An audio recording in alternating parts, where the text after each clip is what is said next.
Good morning, fellow Rotarians. Good morning, Jim. Let us bow our head in thankfulness. As we gather here today as members of Rotary, we pray that we are ever mindful of opportunities to render our service to fellow citizens and to our community, keeping in mind that the enduring values of life, exerting our efforts in those areas, and on those things upon which future generations can build with confidence. Let us continue to strive to make a better world. Amen. Amen. New member John Hairston is going to lead us in the pledge and the four-way test.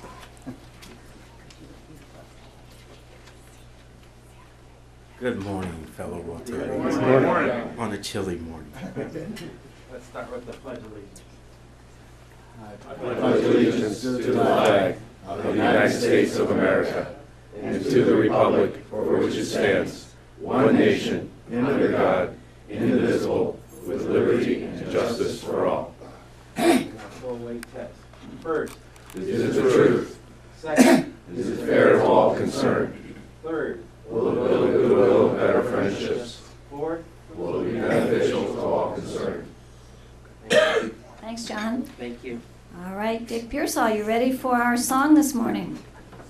I think with the world and the turmoil and the thing, we need a little loyalty and a little feeling of confidence. So we're going to sing God Bless America because you do it so well. Let's do it. God bless America, land that I love. Stand beside her and guide her through the night with the light from above. From the mountains to the prairies, to the ocean, to the white God bless America, my home, sweet home. Sing proudly. God bless America, my home, sweet home. You're in 100%. Thank you all. Thank you, Songmeister. Who's making a difference? We are. Well, Kent and I enjoyed the last couple of weeks in Boston with 7 feet of snow. So I brought the headline, so it's proof, right? If it's in the newspaper, it's proof. 7 feet of snow. So you ask, well, what do you do with 7 feet of snow? Well, one man, I'm sure not a Rotarian, built an igloo in his backyard and is renting it out for $10 a night. What a bargain. When I was there, I also attended the Winchester Rotary Club meeting. Very nice people. I sat next to a realtor Rotarian who told me that the median price of homes in Winchester, where my daughter lives, is only $1 million. So I felt right at home. I would like to thank Joe Avella for leading the meetings and doing all that he has done. Kudos, Joe. Really appreciate it, wherever you are. There he is. Got it? Alrighty, so now we're ready for Chris Barker to announce our guests.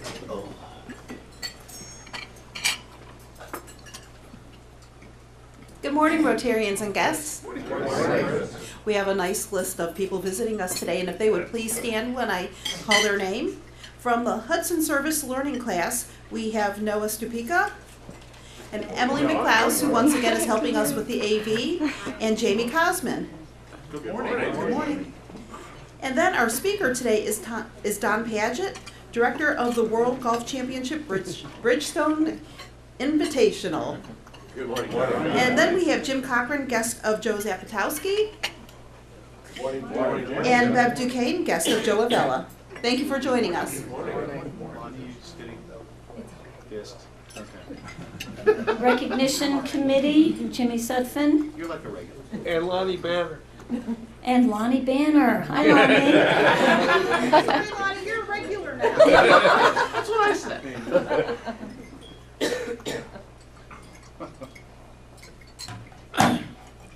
In regard to recognition, we have announced earlier in February who joined in February and birthdays. But I talked to Liz Ramsey. I think maybe several of us might have talked to Liz. She's had, as you know, several operations, including one a week ago for her knee. And it's hard to believe, but she says it's the worst things that ever happened to her. So I know we sent her a card last week, but maybe if we all sent her a card, that would be a nice thing to do.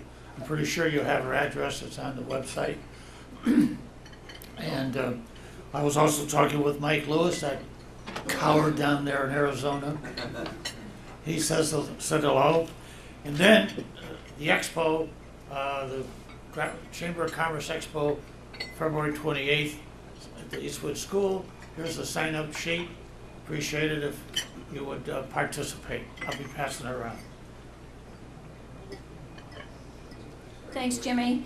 I talked to Liz as well, and you'll find this sheet on the website. It's the flyer for the Ladies Royal Rotary Tea, Saturday, April 25th, 1 to 3:30. And so if you have wives, daughters, granddaughters, friends who want to come and participate, please let us know. Sign up as soon as you can. It's going to be fun. And of course, if you gentlemen want to come, you're always welcome. Really? No. Just checking. Jimmy is passing around the Hudson Expo. It'd be a great opportunity to meet members of the community and share with them how much we love being a Rotarian, and it'll be good for the gala. So if anybody can help out, we'd really appreciate it. So next we have Gail Royster and Donna Kasner, who are going to talk to us about our exciting gala.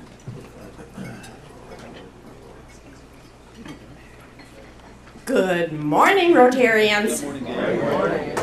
Next week is the big launch. The launch of our largest fundraiser of the year, our annual gala, which is at the Hilton Garden Inn, as you all know, where it has been the last few years. And Donna is going to put a little slide up here. The date is Friday, May 8th, but the meeting next week will be for everyone to get every detail possible about the gala and how we all participate, because this is our major fundraiser, which supports, as you can see up here, the Gift of Life of Northeast Ohio, which we have been supporting annually for quite some time.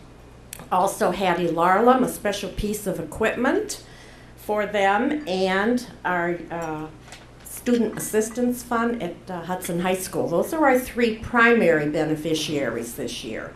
And then, of course, we always support the Service Learning class, and the Service Learning class supports us that night as well, modeling various gifts that have been donated. So it's a fun time, but I just want to make sure everybody's here next week. Duncan will kick it off. You'll get your folders and all the information so that you can get busy going out there and soliciting gifts. And I'm going to turn it over to Donna. Okay. So we thought we would show you, I don't know if you know, and some of you might be familiar with Facebook and some are not, but we actually have a Rotary Club of Hudson Facebook page where we periodically put updates up there. And I wanted to show you the page because if you are on Facebook and that there are people in Hudson that follow you, I don't know, your friends or whatever it is on Facebook, you can easily share with them. And maybe I've got to pull out of this. Bear with me. Here we go. So there is, coming up shortly with the speedy, rapid internet connection we have, you will see the Rotary Club of Hudson. No. Refresh. Here we go. Okay, there you go. That's speedy internet. Okay. So if you look and you search for Rotary Club of Hudson and you like us, and 60 people like us, then you will see updates that we put on this website on your own newsfeed. But the even cooler thing is when there are things that you want to share, it is one click away. So for example, yesterday I put this up, which is this slide we just saw, and just kind of letting everybody know we're going to launch and tickets will be on sale soon. So say you see something and you want to share it. Let's see how easy this is. Poof. Again, speedy internet connection. Share on your own timeline. And hang on, let me slide it up here so I can see. All right, it's a lot easier at my house. Here we go. Share, okay? And then to show you, so that I just put up there, you could put a message of your own. Hey pals, come see us at the gala or whatever, but you hit the share button. I cannot believe how slow this is. All right, sorry. James, you just do an amazing job. You make it look so easy. All right, so you hit the share photo, and then, like, I don't know, 20 minutes later, it appears on your, your page, and then your friends will see it. But anyway, I just wanted to show you it goes way faster in most households. So thank you. Help us spread the word. If you are a Facebook person, it's a good way to get the word out. Thanks. Good job, Donna. And it is really it is easy to share, so make sure you do that. All right, Dexter, you want to talk to us about some fun social events coming up? Well, I'm only going to talk about one today, and it's the one that's actually coming up. My Heart is the Drum. So we've kind of revamped that day a little bit. One, we changed the date from the 28th to the 22nd. Den Rich and a couple of other folks asked me if I could change the date so that they could attend. So we did that. So it's going to be this Sunday. What else is going on this Sunday is I thought we'd do, because it's February, a Black History Month Hudson Rotary Day. So here's how the day will go. At 11:30 down at Christ Community Chapel, if you are so inclined, I am singing there. I do have a solo, so if you don't like my voice, then don't show up. So at 11:30, we'll have church there. If you'd like to come, please join us. And then at 2 o'clock, we're going to go to the My Heart is the Drum, which is the play down at Kent State. Then at 4:15, if you like to as well, we're going to have dinner at Rosewood. And then at 6 o'clock, Pastor Coffey, who's the pastor at Christ Community Chapel, and Marshall Brandon, who is another pastor we have out at Akron at one of our campuses, they're going to have Talking for a Change. I'd like you guys to come to that. Pastor Coffey is a white guy, Pastor Brandon is a black guy, and they're going to talk about some of the issues that we've been facing here in America, dealing with Black History Month and those types of things. And I think Talking for a Change will be something good for all of us. So I'd love for you guys to attend that if you can. It's at 6 o'clock on Sunday. Thanks so much. To get tickets, just call me. You got, most of you guys have my number. I'm on the webpage. But just track me down somewhere. I'm at 216-798-2596. If you can get me your name by Friday, I can still get you into the play, and I can still get enough people to come to the dinner as well. All right, thanks. Thanks, Dexter. Next, Lonnie, if you would like to come forward and bring your students.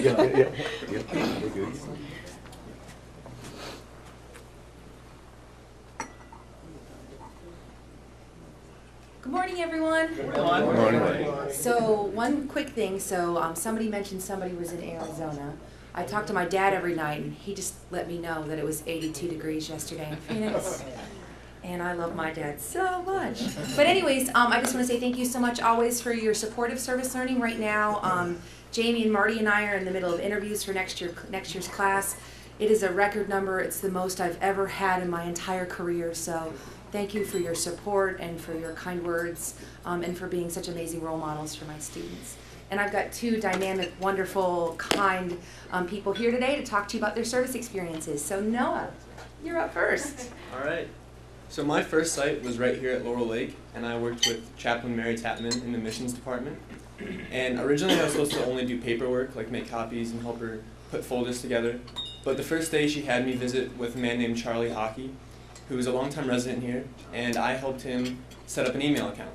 And while that sounds very simple, he had never really used the internet before, and it made me realize like how many steps it takes to really like maintain an email address. I learned a lot from here, just a lot of patience, and it was a wonderful experience. And now I'm at Haven of Rest in Akron, and I'm working with in the Harvest Home, and I'm working with the little kids. And right now there's a little kid named Amir, and I just play with him, and it's really cool to see like the difference in age spectrum from working at Laurel Lake with retirees and senior citizens to little 14-month-old babies, and seeing like how things are different, but also how things are the same. Hello, I'm Emily McLeod, and my first semester site was at Akron Children's Hospital, and I was so excited to be working in a hospital because I thought, oh, well, maybe down the road I want to pursue a career like working in the hospital. And every Tuesday I'd go there, and it was just so rewarding. What I would do is I'd go room to room, and I would visit children and see if they needed anyone to play with or help give their parents a break, since having a child in the hospital, it gets a little claustrophobic in those rooms, and sometimes it's overwhelming. So I'd be more than happy to go give them a break, and it was just really rewarding working with children there. And now I'm at Ellsworth Hill, which is a little closer to home, and one thing I love about it is how much I can help the teacher organize, especially with standardized testing going on right now, and just helping her organize. And that's one thing that's really important for teachers is organization. So, and I get to hang out with the little kids every day, and I get to help them with their schoolwork and show them how to do easier tricks when it comes to work, and they are so sweet, and being a part of service learning has been a wonderful experience, and I'm so happy to be a part of the family. That's it. Where are you guys going to college? Oh, okay. I'm going to Ohio University next fall. So, and I will be majoring in health services administration, which is more management part in a hospital. So, it'll be fun. And I'm still undecided. I'm between Dayton University, Xavier University, and Cincinnati University. And I plan on studying physical therapy, specifically prosthetics, working with amputees, and helping them with having new limbs, like prosthetic limbs. Wow.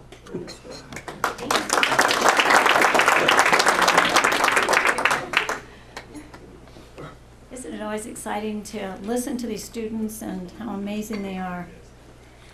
We're ready for our featured speaker. Roseanne Drake will introduce him, so get ready to think about birdies.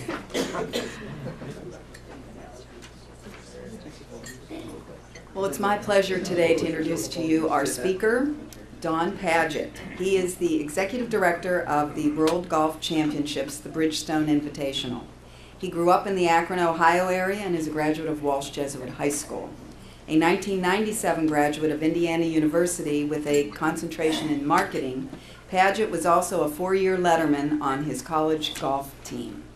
He went on to earn a master's in business administration from John Carroll University. Padgett has worked for the PGA Tour since 2000 and has been a part of the World Golf Championships series for the last 13 years. From 2000 through 2006, he held various positions with the World Golf Championships, including Director of Sponsorships and Sales Services at PGA Tour headquarters near Jacksonville, Florida. Padgett's current role as Executive Director of the Bridgestone Invitational brought him back home to Northeast Ohio. In addition, Padgett's involvement with the other World Golf Championships events in the U.S., including the Cadillac Match Play Championship and the Cadillac Championship. Since Padgett took over as Executive Director of the Bridgestone Invitational, over $7.8 million has been raised for worthy causes throughout Northeast Ohio from proceeds through this golf tournament. Padgett has received numerous accolades recognizing his outstanding execution of the tournament, including being named to the 2010 Crain's Cleveland Business 40 Under 40 list, the Greater Akron Chamber's 30 for the Future Class of 2010, and graduating from the Leadership Akron Class 29 in 2013. In addition, the 2014 World Golf Championships Bridgestone Invitational was named Tournament of the Year for the PGA Tour's Championship Management Division. Padgett is a board member for the Akron Summit County Convention and Visitors Bureau and the John S. Knight Center, a board member of Komen, Northeast Ohio, and a board member of Heart for the City. Padgett has also served as an advisory board member for the First Tee chapters of Cleveland, Akron, and Canton. He and his wife, Kelly, have 3 children. So let's all give Don a warm Rotary welcome this morning.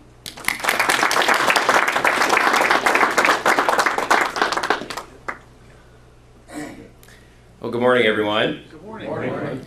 It's great to be here on this chilly morning, and it's always good to be back in Hudson. I can remember in high school playing in the Hudson Junior for many years at Hudson Country Club with good friends Mike and Barb Castle running that for many years. Barb Castle was actually our tournament chairman a few years ago, and Mike's a good friend and supporter of the tournament.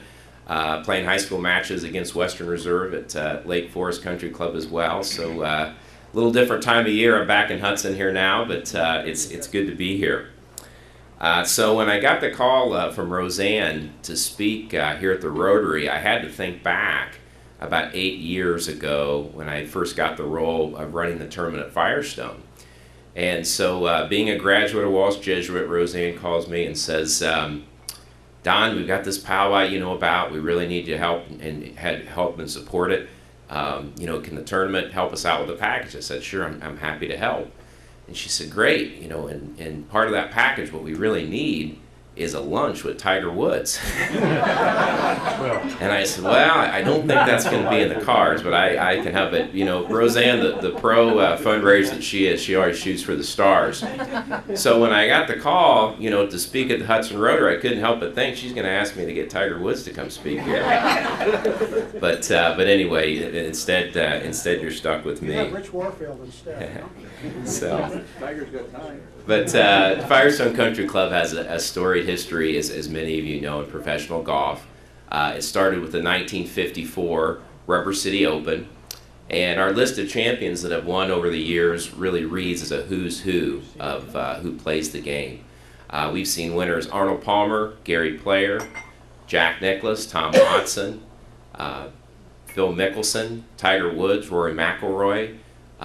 Those have all been champions over the years, and it really reads as a who's who. Whoever's been #1 in the world has come out to win at Firestone, and really the cream rises to the top for some reason on that Firestone South course.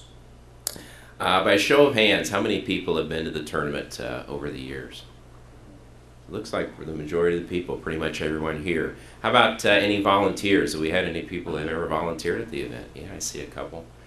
I like to ask that question when I speak in front of groups because really all of you are the reason that we've been able to raise a great amount of charity dollars for Northeast Ohio. And the way we do that is through attendance at the golf tournament. So it's those proceeds that go back that we're able to give back, and it's over about $1 million each year that we give to so many great causes to help them out. So since 1984, Northern Ohio Golf Charities, our partner that we run the tournament with, has given back over $24 million to so many great causes throughout Northeast Ohio. And a lot of people say, well, you know, how does that work? How do the charity dollars work?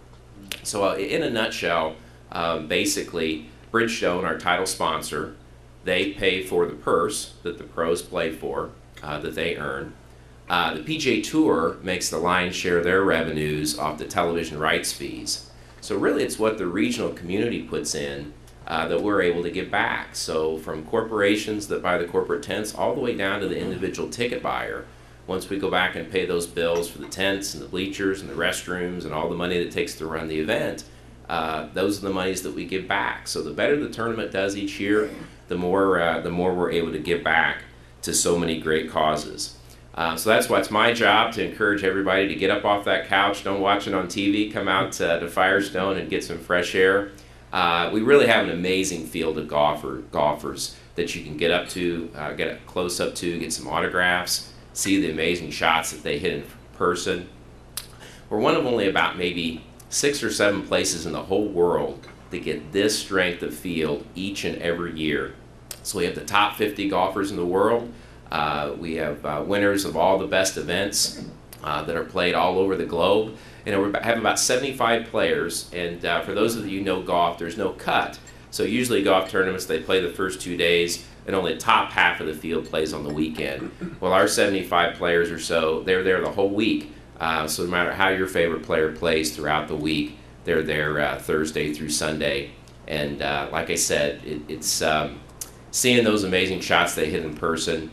You can only kind of get a feel for that so much on television, but when you see them crack those 310-yard drives, you know, make those 50-foot putts, it's really something that's pretty amazing and something that they'll never forget.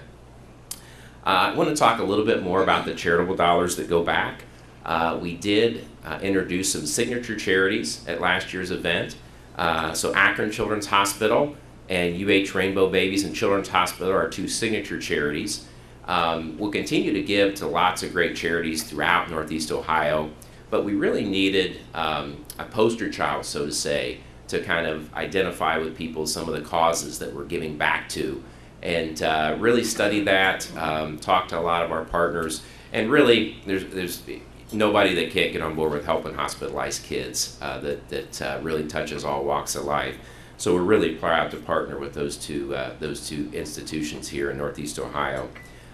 We've supported the Ronald McDonald Houses of Akron and Cleveland, the First Tee chapters of Akron, Cleveland, and Canton. And if you're not familiar with that program, it teaches kids life skills through the game of golf. I did want to speak a little bit about a new program that we have this year. It's called Birdies for Babies. And we do have two PGA Tour professionals that have ties here to Northeast Ohio. So Ben Curtis, that you might remember, won the British Open back in 2003. Also Jason Duffner, who grew up on the west side of Cleveland. The birdies that these two pros make throughout the PGA Tour season, the golf tournament's going to give $100 back to the two children's hospitals that I talked about. But we're also encouraging individuals and other businesses to give back to that charitable total as well to support those hospitals. So you can go to bridgestoneinvitational.com to enter the Birdies for Babies. When you pledge whatever amount you're comfortable with, either per birdie or a flat pledge, you get entered to win some cool prizes, some Bridgestone tires, some golf equipment, some autographed items. So we're excited about it. It'll be a fun way to talk about our charitable platform throughout the year and to raise some additional funds for some great causes. I'd also like to talk a little bit about our volunteers, and I thank them every chance that I get. We run this tournament with a staff of 5 people and 1,000 volunteers, so we're at it all year long. A lot of people think we kind of start thinking about the tournament about Memorial Day and about Labor Day, we shut things down, and the rest of the year we do whatever. But no, we've got to stay at it. But just having a staff of 5, it gives you an idea of the laboring oar that those 1,000 volunteers take on. Believe it or not, we had volunteers last year from 19 different states.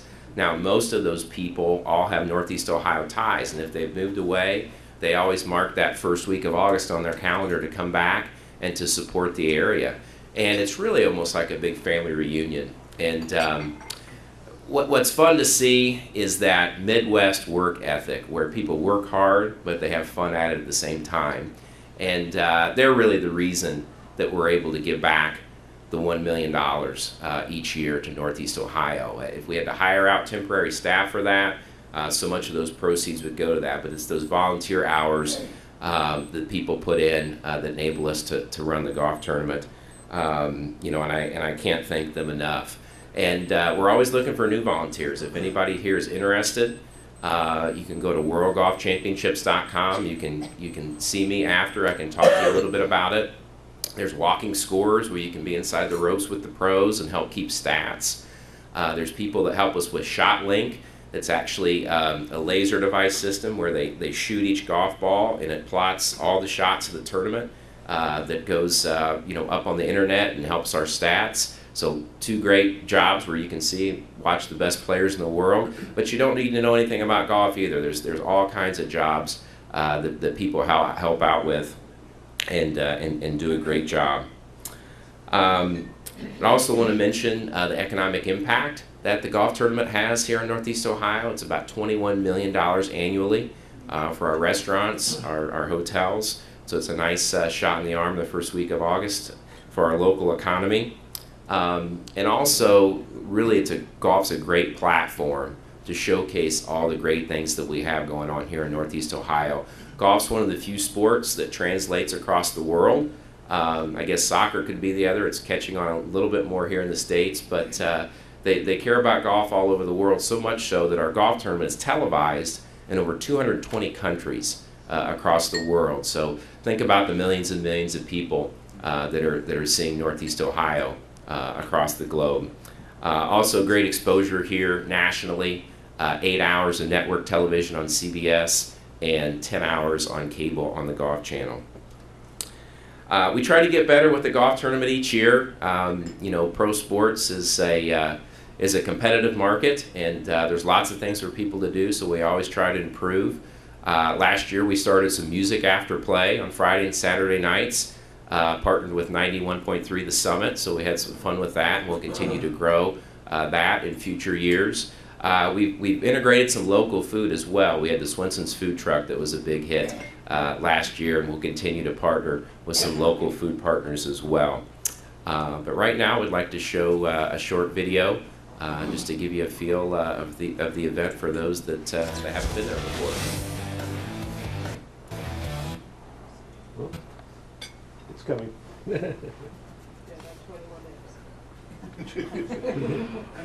Sit down and said that.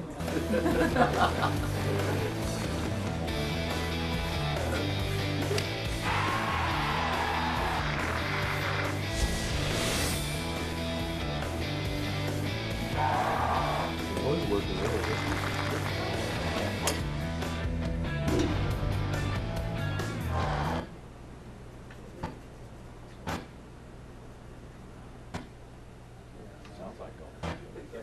Great sound. Hang on one second. It was actually working earlier.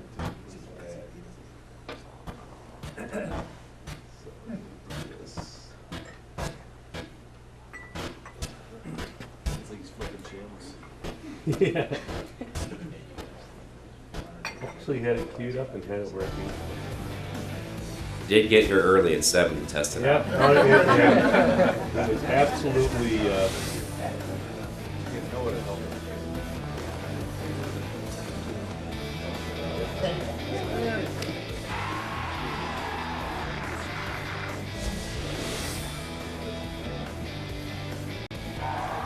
One second.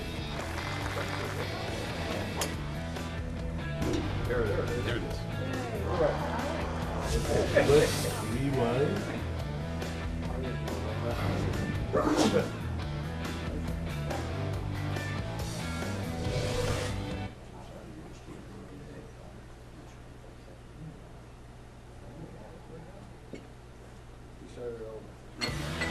There we go.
Yeah.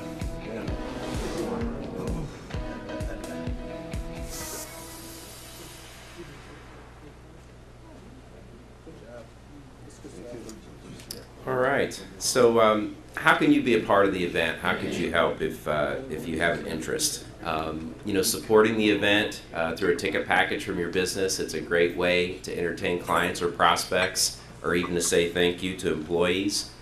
individuals to come out and buy tickets, come see the event. It's a great family event. Kids 18 and under are free with a ticketed adult, so bring the kids out. No other sporting event that I know of on this scale has free access for kids.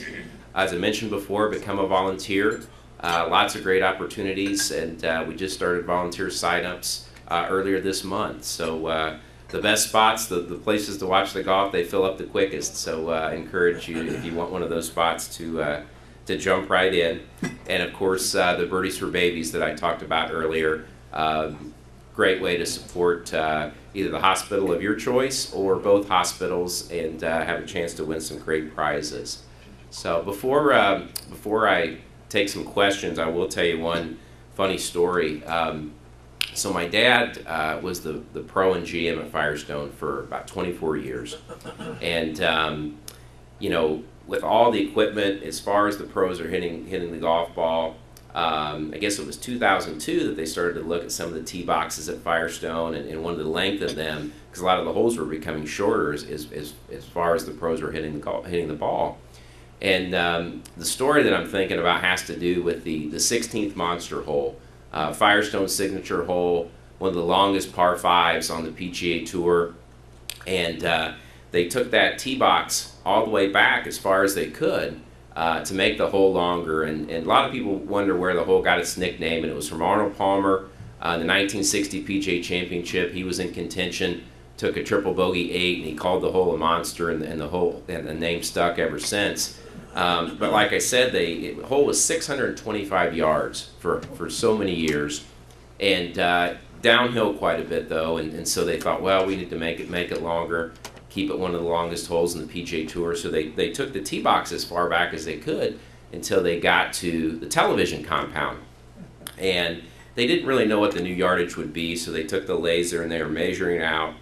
And the superintendent called my dad on his cell phone. He said, "You're never going to guess what yardage this hole lasered out to." And he said, "What?" And he said, 666. My dad said, "Gosh, we can't have it be that." He goes, "People will think we did that on purpose, or, you know, we can't have it be the devil monster hole, so let's add 1 yard." So the scorecard says 667, but the true yardage is 666. So, anyway.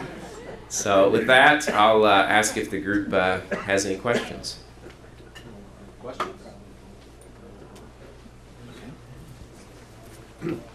While he's getting the mic, I heard that the golfers themselves really enjoy Bridgestone, or the golf course, and really think it's one of the premier golf courses to play.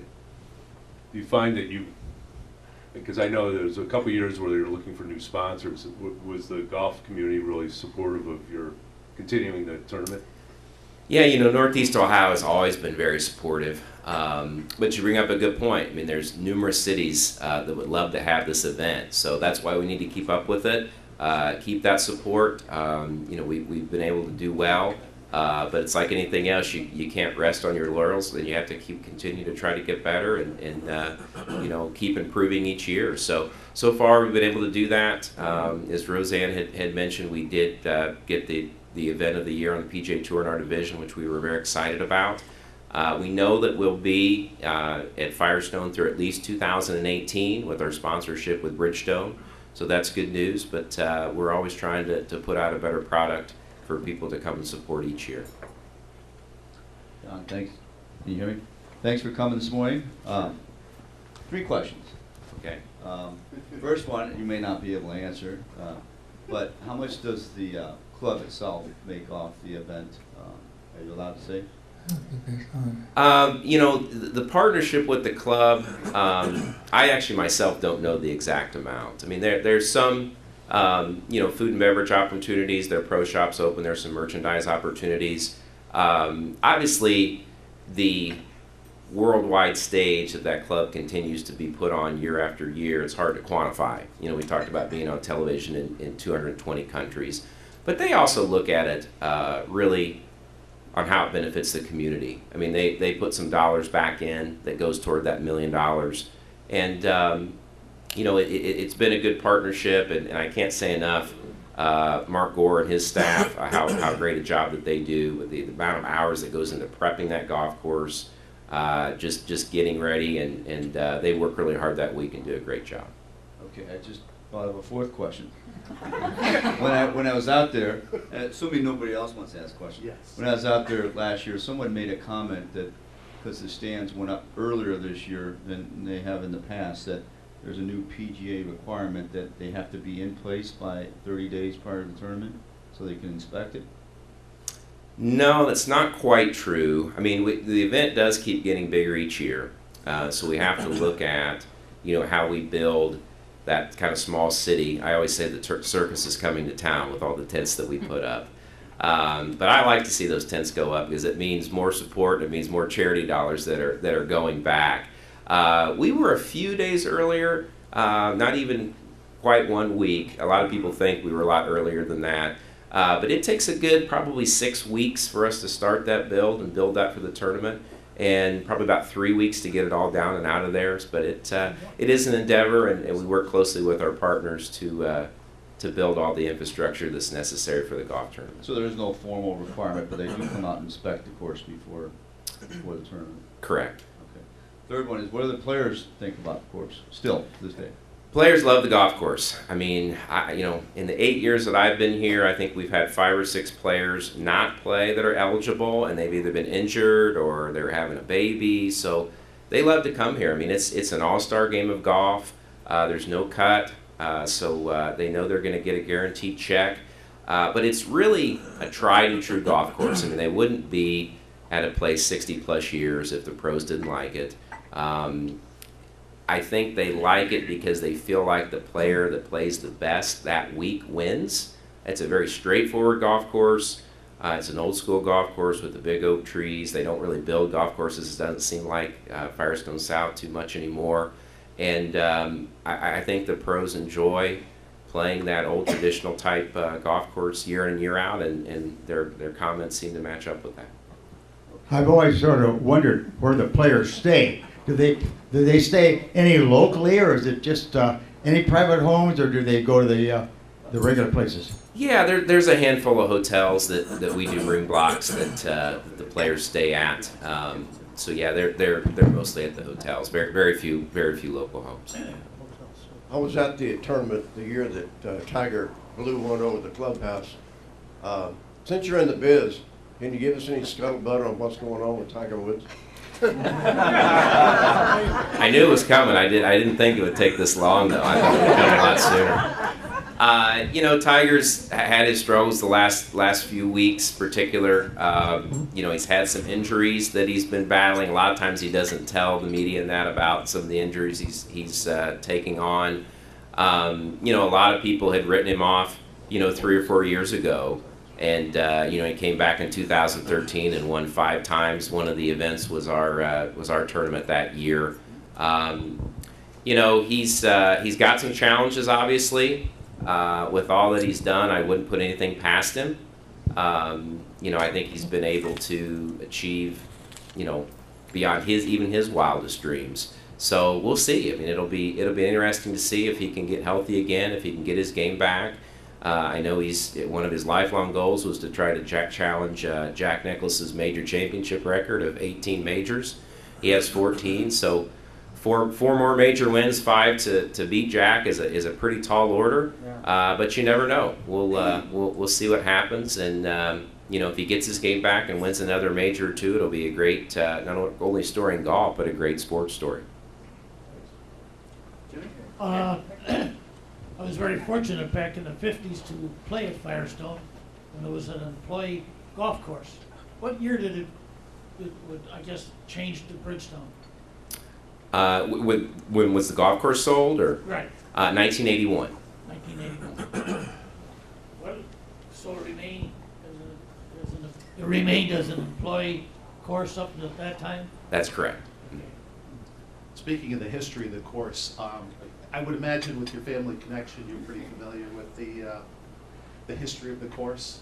A little bit. Okay. Well, so I have a family connection too. My great-grandfather, my mother's grandfather, designed the course. His name was Bertie Way. Sure. And designed a number of courses here. Yeah, also a good park, I think, and yeah. That's right. Yeah. Do you still think that Tiger draws when he's there? The crowds are a little bit bigger. Yeah, for sure. I mean, Tiger will attract not only the golf fan, but the casual sports fan. And, you know, I tell everybody, you know, come out and see this. I mean, you're really witnessing history, you know, because it's not going to last forever. And I think a lot of people are just kind of coming to realize that the last few months. I mean, he's been here every year since 1997, except 2008 when he hurt his knee right after he had won the U.S. Open. But it's a little bit like going to see, you know, Michael Jordan or going to see LeBron. I mean, come out and see this. It'll be something that that you can tell your grandkids about. Hey, Don, I wanted to put a plug in for practice day. If a lot of people don't want to go out because the crowds are so big on some of the other days, that I was marshaling on for about 10 years, and practice day is really a lot of fun. You get to see, you get to get autographs. The crowds aren't quite as big, and you really get to see some personalities and players you wouldn't see during the rest of the time. I got to tell you one quick funny story about 16. A lot of the players will go out and try and reach 16 and 2 on the practice day. And the day I was there, nobody made it. Nobody made it all day, and the stands were filled. And Henrik Stenson not only hit it on the green, the second one he tried to get over the green. So when he got on the green, he's taking a bow, everybody's clapping. And I was standing next to his caddy, and I said, he's the only one that made it all day. And she said, he teed up his driver out on the fairway. He's out there taking a bow. There you go. Wednesday's fun. Yeah, no, you're right. Wednesday is actually Bubba Watson in last year's tournament. He did knock it on the green in 2. Yeah. He had a 424-yard drive up down the hill. A lot of people said, "Don't you mean 324?" I said, "No, he had a 424 and knocked some type of iron on the green and 2 putted for birdies." So unbelievable how far those guys hit the golf ball. Hey Don. So from my point of view, and probably from most of the public point of view, a tournament like yours is basically perfect. So what I'm wondering is, where is your biggest opportunity to improve and to increase that million to, let's say, 1.2 or 1.5 million? Well, I don't know if we're perfect, but we strive to do the best that we can. What's cool about our sport is that we don't have a fixed stadium. So we have lots of green grass out there. We can build whatever venues we need, and we have a lot of opportunity to grow. I mean, we get crowds, 20 to 25,000 people, but there's a lot of green grass out there. There's a lot more room for people to come out and see golf, and the more people we have out, like I said, the more money we raise for charity. So, encourage everybody to come out and see it at least one day. Would you entertain having another PGA event there?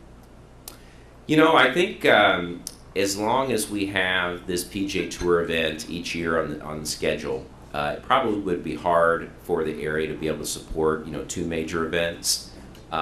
So I think the event that we have, we appreciate, we support. A lot of those other big events, some of the majors, a lot of times the ticket price is doubled.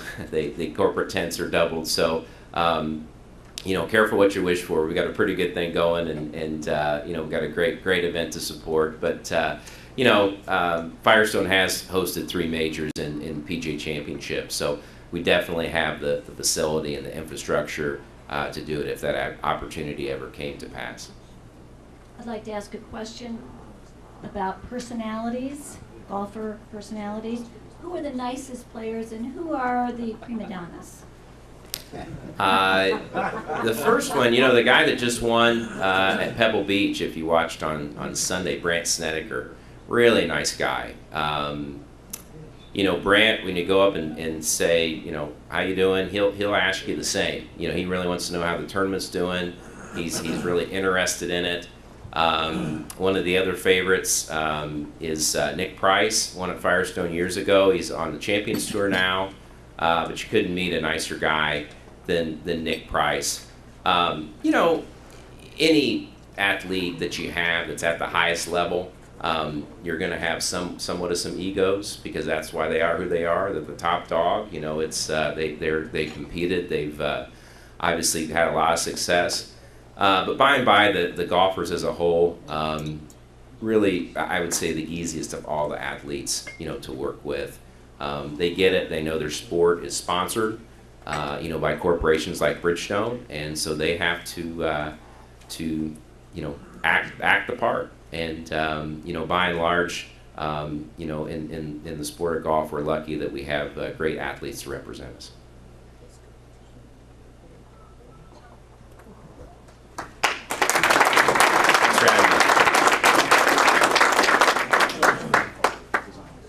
Thank you very much. That was very interesting. I want to conclude the program by thanking our greeters, Reverend Joe Boisel and Phil Tobin. And also, always we want to thank our AV team. James on the camera, you really came through today. Jimmy Sutphin, Ron Barnhouse, Tom Page, Larry Santon, and our service learning student, Emily McClouse. Thank you very much. So we're going to do our drawing for Rotobug.